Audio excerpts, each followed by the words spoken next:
દ્વારકા જિલ્લાના સોનારડી ગામે બે ખેડૂતોના તાર પડવાથી પીજીવીસીએલના તાર પડવાથી મૃત્યુ થયું છે। દરબાર સમાજના આશાસ્પદ યુવાનો જ્યારે ખેતી કરી રહ્યા હતા ત્યારે પીજીવીસીએલના નબળા તારના કારણે બે લોકોના જીવ ગયા છે।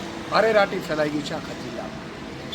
મુખ્યમંત્રી ઉર્જા મંત્રીને હું કહેવા માંગુ છું કે તમે અત્યારે કેટલા તાર નબળા છે એ તાર ક્યારેય સારા નાખવાની તસ્દી તમે નથી લીધી, કારણ કે તમારા પરિવારજનો કોઈ ખેતી નથી કરતા।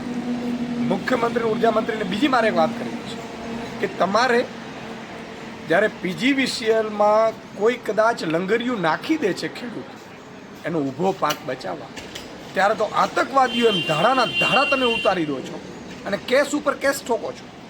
ત્યારે તમારી પાસે 200, 300, 400 સ્ટાફ આવી જાય છે, પોલીસનો સ્ટાફ આવી જાય છે, પીજીવીસીએલનો સ્ટાફ આવી જાય છે, પણ જ્યારે આ નબળા તાર હોય ને ખેડૂત રાત દિવસ મહેનત કરતો હોય અને અમે વારંવાર રજૂઆતો કરી છે કે નબળા તાર નબળા થાંભલાઓની વ્યવસ્થિત તંત્ર દ્વારા યોગ્ય કાર્યવાહી કરવામાં આવે, ત્યારે તમને સૂઝતું નથી। આજે બે દરબાર યુવાનો મોતને ભેટ્યા છે ખેડૂતો, કારણ કે એનો ઊભો પાક બચાવવા માટે ખેતીની મહેનત કરી રહ્યા હતા। આ શું થઈ રહ્યું છે ગુજરાતમાં? તમે જુઓ, ખેતી કરતા ખેડૂતો પોતાના ખેતરમાં પણ સરકારની બેદરકારીના કારણે, સરકારની સિસ્ટમની બેદરકારીના કારણે મોતને ભેટે છે।